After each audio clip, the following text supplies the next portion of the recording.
Our PV system, let's try to discuss about the next classification. In the standalone solar PV system, the third classification is already discussed. It consists of a solar PV system with which type of load? DC type of load and an electronic control circuit. In addition, what you are going to have?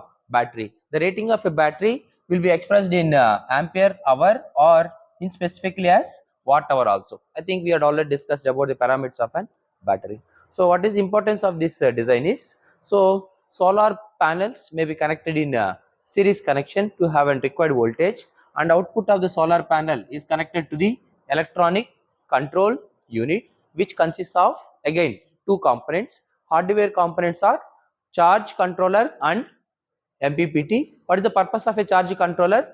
This charge controller protects this battery from over charging. If it is charging beyond 100%, it will protect by using electronic control unit or with the help of the help of charge controller. It protects our battery from over charging and it protects our battery from over discharge. If the battery is discharging less than 10%, for the example battery has gone to 5% state of charge, still it is trying to discharge, it protects the battery from over discharge. That's how the life of a battery is taken care by electronic control unit. And the main purpose of this battery is, you can run this load in which time?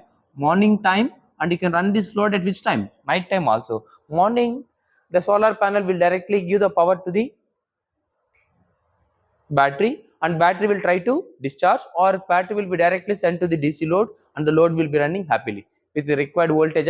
And this fan and light also will give the required radiation and required speed. Why? Because the voltage is taken care by electronic control. The night time there is no solar radiation, then where it has to take the power, or from where it has to generate the power? The energy which is stored in the battery will try to discharge, and DC will be directly goes to the electronic control unit and it will supply the required voltage and current for the DC load, and you can happily run an DC fan or an DC lamp. So this is a good design. So this kind of designs or examples are LED based solar lantern. In olden days at the villages, when you go there, they don't have the power for more number of hours. Then they use this solar lantern. It's like a small lantern. At the top they have a solar panel and they'll keep this lantern in the sunlight. In the morning it will try to charge. At night time they will bring that lantern into the house. Automatic will try to discharge, and this lamp will continuously work complete night also. In such a way it is designed. Okay, so that's why these designs are very good. So now one may ask, sir, solar lantern is only for one load? No. What about if you want to run an fan? For example, I have an AC fan, I have to run it. So what I have to do is, the problem with this design is it can be happily run only with which type of load?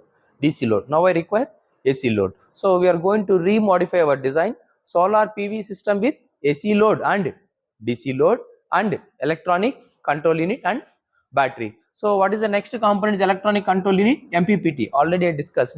MPPT means, the purpose of MPPT is a hardware and software combination which try to extract the maximum power from the solar panel.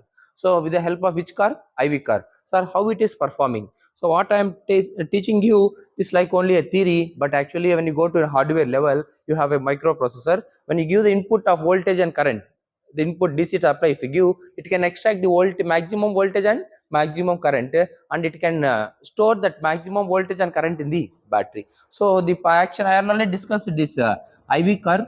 So for a given voltage and current, it will develop some curve. This is a curve available for our solar panel from morning to evening, and it will try to identify at which point the maximum power is generated. The corresponding current it can calculate as IM, the corresponding voltage it can calculate as VM. So this is done by hardware and software, the help of microprocessors or the help of hardware. And you see, the purpose of this MPPT algorithm is to extract the maximum solar energy available from the output of the panel.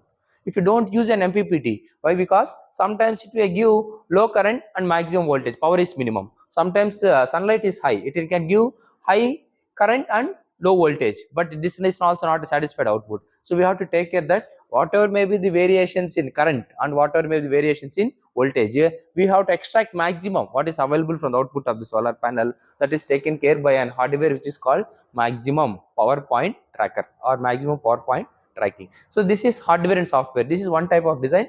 This is another type of design. This is very costly.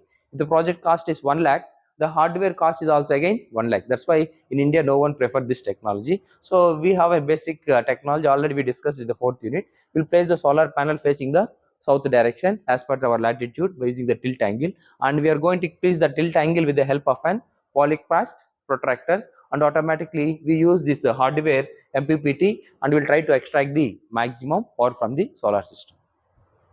And as already discussed, this can run only with DC load, but we need to run this with which type of load? AC load also. So that's why the same connection we have solar panel, we have electronic control unit, and we have an DC load. So now we need to convert. I am having an AC fan and AC tube light. So what I have to do? I have to buy a small micro inverter, and I have to give the connections to this micro inverter where input is DC, where output is AC. So I can connect an DC load or I can connect an AC load. AC load is nothing but an AC fan and AC tube light. You can successfully run it. And this DC load and this AC load can also run for how many hours? 24/7. Why? We have a backup with battery. So this is a very good design.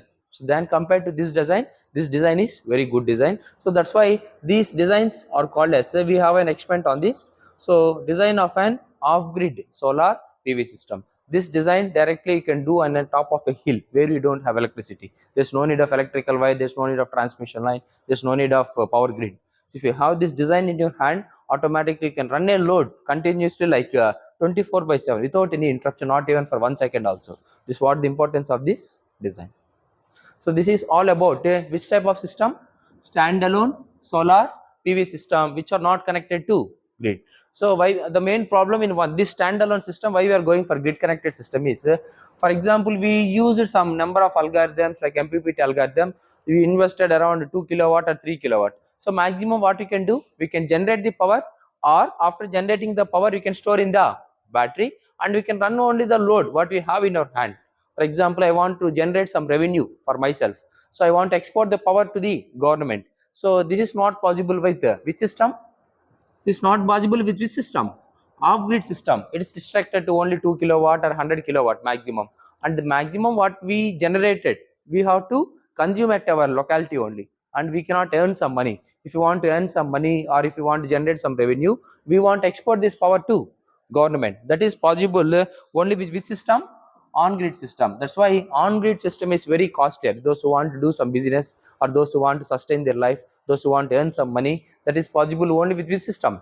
On-grid system. Whenever the power is there, we'll try to consume. Whenever power is excess, it is generated, we'll try to export, and you can generate some revenue from this on-grid system. That's the main drawback with which system?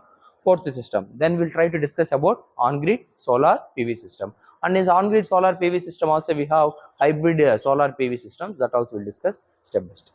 So hope we are very clear about off-grid systems and on-grid system. We'll try to perform an experiment on this.